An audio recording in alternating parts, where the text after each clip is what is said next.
നമസ്കാരം. പ്രാദേശിക വാർത്തകൾ വായിക്കുന്നത് നിമിഷ. പ്രധാന വാർത്തകൾ.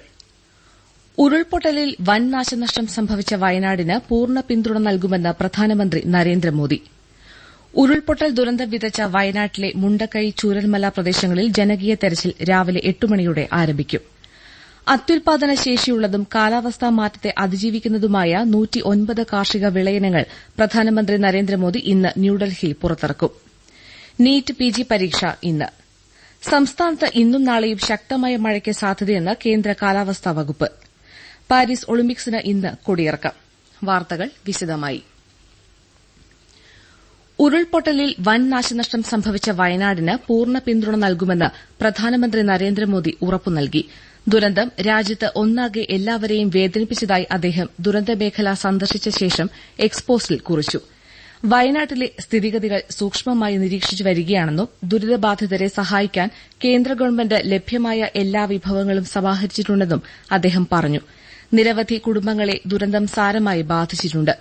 ദുരന്തബാധിതരോടും പരിക്കേറ്റവരോടും നേരിട്ട് സംസാരിച്ചതായും സാധ്യമായ എല്ലാ സഹായങ്ങളും നൽകുമെന്നും പ്രധാനമന്ത്രി പറഞ്ഞു. സംസ്ഥാന ഗവൺമെന്റിൽ നിന്ന് വിശദമായ റിപ്പോർട്ട് ലഭിച്ച ശേഷം ദുരിതബാധിത മേഖലയിലെ സ്കൂളുകളും വീടുകളും ഉൾപ്പെടെ അടിസ്ഥാന സൌകര്യങ്ങൾ പുനർനിർമ്മിക്കുന്നതിന് ആവശ്യമായ നടപടികൾ കേന്ദ്ര ഗവൺമെന്റ് സ്വീകരിക്കുമെന്നും പ്രധാനമന്ത്രി ഉറപ്പു നൽകി.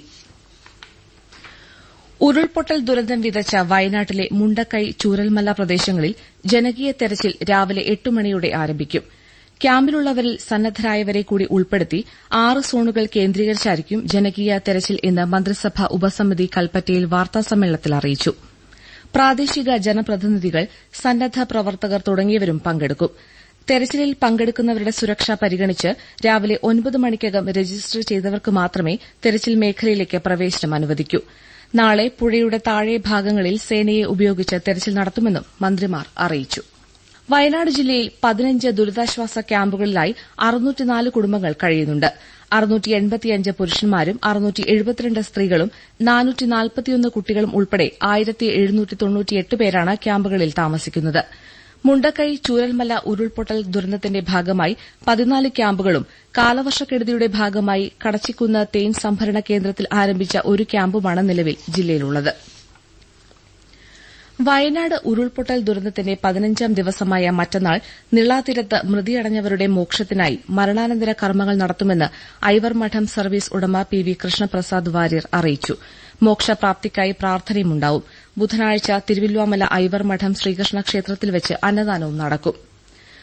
ദുരന്തബാധിതരുടെ നല്ല ഭാവി രാജ്യത്തിന്റെ ഉത്തരവാദിത്തമാണെന്ന പ്രധാനമന്ത്രിയുടെ വാക്ക് സകലതും നഷ്ടപ്പെട്ടവർക്ക് ആത്മവിശ്വാസം നൽകുന്നതാണെന്ന് മുൻ കേന്ദ്ര സഹമന്ത്രി വി മുരളീധരൻ പറഞ്ഞു.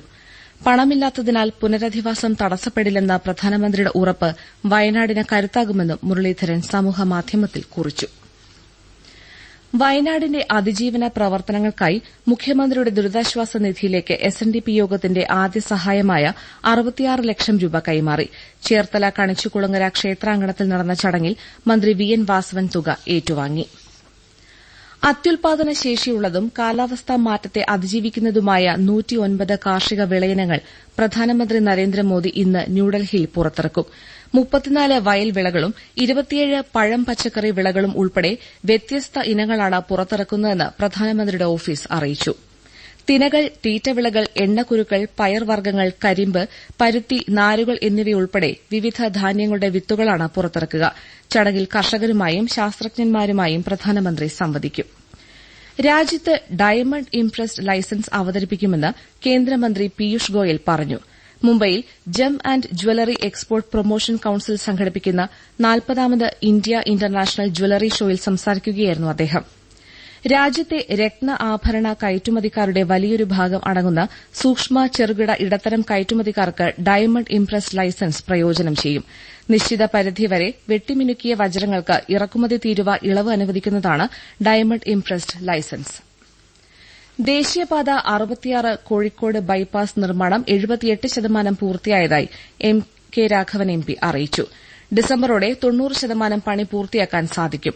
അടുത്ത വർഷം മാർച്ചോടെ പണി പൂർത്തിയാക്കി ദേശീയപാത ഗതാഗതത്തിന് തുറന്നുകൊടുക്കാൻ കഴിയുമെന്നും അദ്ദേഹം പറഞ്ഞു.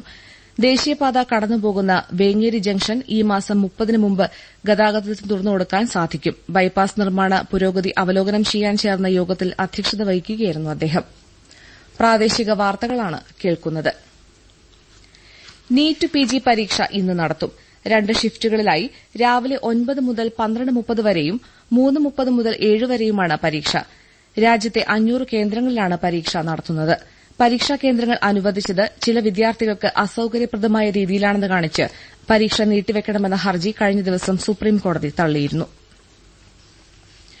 2024-25 അധ്യയന വർഷത്തെ ബിടെക് ലാറ്ററൽ എൻട്രി കോഴ്സിൽ ഒഴിവുള്ള സീറ്റുകളിലെ അവസാനഘട്ട അലോട്ട്മെന്റ് പ്രസിദ്ധീകരിച്ചു.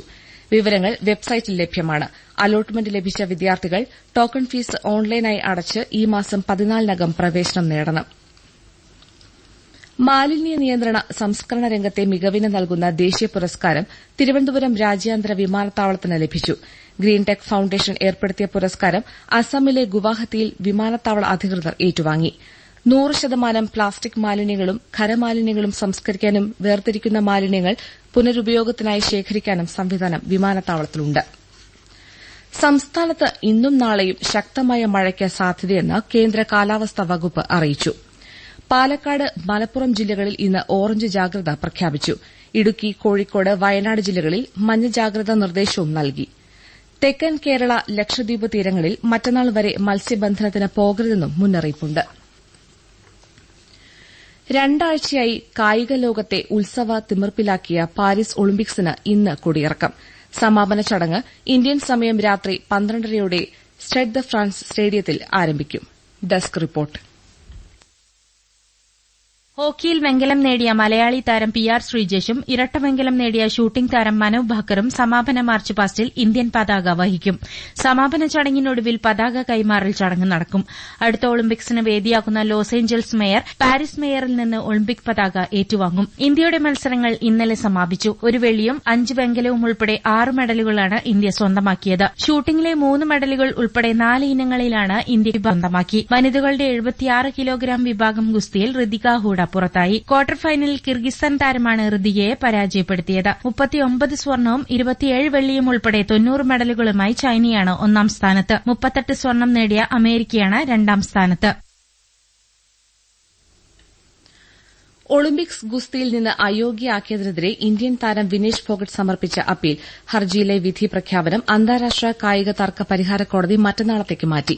ഇതു സംബന്ധിച്ച അന്തിമ തീരുമാനം അറിയിക്കുന്നതിന് ആർബിട്രർ ഡോക്ടർ അന്നാബെൽ ബെനറ്റിന് ചൊവ്വാഴ്ച രാത്രി 9:30 വരെ സമയം അനുവദിച്ചു. ഫൈനലിന് മുമ്പ് ഭാരപരിശോധനയിൽ നിശ്ചയിച്ചതിനേക്കാൾ കൂടുതൽ ഭാരം അനുഭവപ്പെട്ടതിനെ തുടർന്നാണ് വിനേഷിനെ മത്സരത്തിൽ നിന്ന് വിലക്കിയത്. വെള്ളി മെഡലിന് അർഹതയുണ്ടെന്ന് കാണിച്ചാണ് വിനേഷ് കോടതിയിൽ അപ്പീൽ നൽകിയത്. ഒളിമ്പിക്സിൽ വെങ്കല മെഡൽ സ്വന്തമാക്കിയ ഇന്ത്യൻ ഗുസ്തി താരം അമൻ ഷെരാവത്തിനെ പ്രധാനമന്ത്രി നരേന്ദ്രമോദി ടെലഫോണിൽ വിളിച്ച് അഭിനന്ദിച്ചു. ഷെരാവത്തിന്റെ അർപ്പണബോധവും സ്ഥിരോത്സാഹവും വ്യക്തമാണെന്ന് പ്രധാനമന്ത്രി എക്സ്പോസിൽ കുറിച്ചു. അദ്ദേഹത്തിന്റെ നേട്ടം രാജ്യം മുഴുവൻ ആഘോഷിക്കുകയാണെന്നും പ്രധാനമന്ത്രി പറഞ്ഞു. ഇന്ത്യയുടെ ആദ്യ വ്യക്തിഗത ഒളിമ്പിക് സ്വർണ്ണ മെഡൽ ജേതാവ് അഭിനവ് ബിന്ദ്രയ്ക്ക് അന്താരാഷ്ട്ര ഒളിമ്പിക് കമ്മിറ്റി ഒളിമ്പിക് ഓർഡർ പാരീസിൽ സമ്മാനിച്ചു. ഒളിമ്പിക്സിൽ നൽകുന്ന സംഭാവനകളെ മുൻനിർത്തി IOC നൽകുന്ന ഏറ്റവും ഉയർന്ന ബഹുമതിയാണ് ഒളിമ്പിക് ഓർഡർ. കഴിഞ്ഞ 2 വർഷത്തിനിടെ കായിക മേഖലയിൽ 1500ഓളം തൊഴിലുകൾ സൃഷ്ടിച്ചതായി മന്ത്രി വി അബ്ദുറഹിമാൻ പറഞ്ഞു. ഏഷ്യാഡ്, നാഷണൽ ഗെയിംസ്, ഒളിമ്പിക്സ് എന്നിവയിൽ വിജയിച്ചവർക്ക് തൊഴിൽ നൽകുന്നതിനും ഗവൺമെന്റിന് കഴിഞ്ഞിട്ടുണ്ട്. സിലബസിൽ കായികം ഒരു ഭാഗമാക്കുവാൻ വിദ്യാഭ്യാസ വകുപ്പുമായി ചേർന്ന നടപടികൾ സ്വീകരിച്ചു വരികയാണെന്നും അദ്ദേഹം അറിയിച്ചു. നിറപുത്തരി പൂജയ്ക്കായി ശബരിമല ക്ഷേത്രനട ഇന്ന് വൈകുന്നേരം 5-ന് തുറക്കും. നാളെ പുലർച്ചെ 5:45-നും 6:30-നും ഇടയിലാണ് നിറപുത്തരി പൂജകൾ നടക്കുക. പ്രധാന വാർത്തകൾ വീണ്ടും. ഉരുൾപൊട്ടലിൽ വൻ നാശനഷ്ടം സംഭവിച്ച വയനാടിന് പൂർണ്ണ പിന്തുണ നൽകുമെന്ന് പ്രധാനമന്ത്രി നരേന്ദ്രമോദി. ഉരുൾപൊട്ടൽ ദുരന്തം വിതച്ച വയനാട്ടിലെ മുണ്ടക്കൈ, ചൂരൽമല പ്രദേശങ്ങളിൽ ജനകീയ തെരച്ചിൽ രാവിലെ 8 മണിയോടെ ആരംഭിക്കും. അത്യുൽപാദന ശേഷിയുള്ളതും കാലാവസ്ഥാ മാറ്റത്തെ അതിജീവിക്കുന്നതുമായ 109 കാർഷിക വിളയിനങ്ങൾ പ്രധാനമന്ത്രി നരേന്ദ്രമോദി ഇന്ന് ന്യൂഡൽഹിയിൽ പുറത്തിറക്കും. നീറ്റ് പിജി പരീക്ഷ ഇന്ന്. സംസ്ഥാനത്ത് ഇന്നും നാളെയും ശക്തമായ മഴയ്ക്ക് സാധ്യതയെന്ന് കേന്ദ്ര കാലാവസ്ഥാ വകുപ്പ്. പാരീസ് ഒളിമ്പിക്സിന് ഇന്ന് കൊടിയിറക്കം. പ്രാദേശിക വാർത്തകൾ കഴിഞ്ഞു.